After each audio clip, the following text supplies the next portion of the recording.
ஏங்க, மகேஷ் சார் தாங்க கால் பண்றாரு. இப்போ நீங்க எங்கன்னு கேட்டா என்னங்க சொல்றது?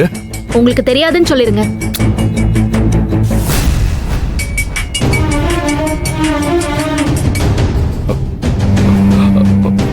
ஹலோ சார், நான் உங்களை பார்க்க வந்தேன் சார். நீங்க பிஸியா இருக்கிறதா சொன்னாங்க. ஆனந்தி எங்க?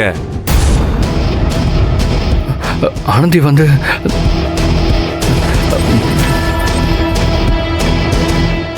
அன்பு, ஆனந்தி எங்க? இங்கே தான் சார் இருக்காங்க.